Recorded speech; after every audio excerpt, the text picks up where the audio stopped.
Akidah Rasulullah SAW ya tentu saja apa yang Allah wahyukan. Makanya salah satu sisi keindahan dari akidah bahwasanya sumber akidah kita itu satu, wahyu dari Allah Subhanahu wa taala. Makanya Allah Subhanahu wa taala sebutkan tentang Rasulullah SAW, "Wa ma yantiqu 'anil hawa in huwa illa wahyu yuha." Dia Muhammad SAW itu tidak berbicara asal-asalan, tidak berbicara atas dasar hawa nafsu dia. Apa yang keluar dari lisan beliau itu adalah wahyu yang diwahyukan oleh Allah Subhanahu wa taala. Nah, ini salah satu keistimewaan akidah kita, dia bersumber dari wahyu. Dia tidak terikat pada akal pikiran manusia, tidak bergantung kepada perasaan manusia, juga tidak bergantung kepada tradisi yang dianut oleh suatu kaum. Yang ini semua akal manusia, dan akal manusia terbatas, ya kan? Kemudian perasaan manusia dan adat tradisi mereka itu gampang sekali berubah-ubah. Sehingga Allah Subhanahu wa taala menurunkan belief system atau akidah kepada Rasulullah SAW itu sifatnya baku, permanen, nggak bisa berubah-ubah. Sisi indahnya di situ. Saya berikan analogi sederhana. Misalkan ada proyek pembangunan jembatan panjang sekian kilometer lah gitu. Jelas melibatkan banyak vendor kan. Ada yang menyiapkan struktur bajanya, ada yang menyiapkan bahan ini, bahan itu, dan semuanya berdasarkan ukuran, berdasarkan panjang, volume, dan seterusnya. Bayangkan kalau seandainya masing-masing vendor itu punya asumsi atau standar ukuran sendiri-sendiri. Misalkan yang satu menganggap 1 meter itu panjangnya sejengkal, yang lain menganggap 1 meter itu panjangnya selangkah atau 2 langkah. Bayangkan kalau ini semua dipertemukan, kira-kira jembatan itu bakal jadi nggak? Nggak bakal jadi. Kalaupun jadi bakal ambruk dalam sekejap.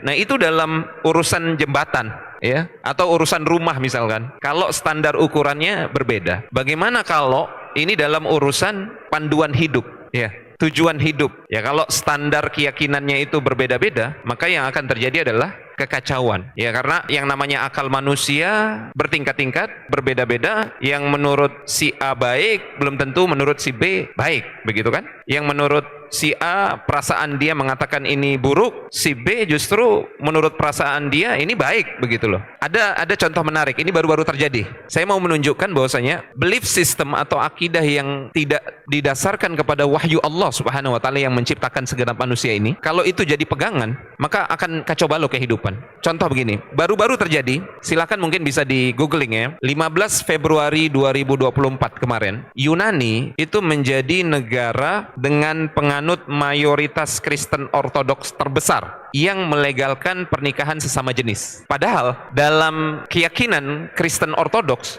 itu pernikahan sesama jenis itu haram mutlak, nggak boleh. Tapi kenapa Yunani yang penganut Kristen Ortodoksnya mayoritas, baru-baru kemarin 15 Februari 2024 menjadi negara pertama dengan penganut mayoritas Kristen Ortodoks yang melegalkan pernikahan sesama jenis. Padahal dulunya mereka mengharamkannya. Ini manakala keyakinan, belief system itu dikembalikan kepada akal manusia, dikembalikan kepada perasaan manusia atau tradisi manusia, yang itu bisa berubah-ubah. Nah, sesuatu yang berubah-ubah nggak bisa jadi pondasi keyakinan, apalagi panduan hidup. Nah, disinilah letak keindahan akidah kita, al-aqidah al-islamiyah. Dia bersumber dari Allah Subhanahu wa taala berupa wahyu, dan dia bersifat tetap, tidak berubah-ubah. Sehingga dia cocok untuk jadi pegangan kehidupan bagi muslim yang hidup di zaman Rasulullah, cocok juga bagi muslim yang hidup di zaman ini, bagi kita, di setiap tempat, di setiap waktu. Karena Allah yang menurunkan belief system atau akidah ini, dialah yang menciptakan kita semua, yang menciptakan manusia di Eropa, yang menciptakan manusia di Afrika, di Indonesia. Allah yang maha tahu tentang apa yang mereka butuhkan untuk jadi pegangan hidup berupa keyakinan-keyakinan tersebut. Nah, ini poin pertama, saya rasa sekaligus menjawab tadi pertanyaan tadi, apa sih yang diyakini oleh Rasulullah SAW? Yang diyakini oleh Rasulullah SAW adalah apa yang Allah turunkan, ya, berupa keyakinan-keyakinan atau akidah-akidah tersebut.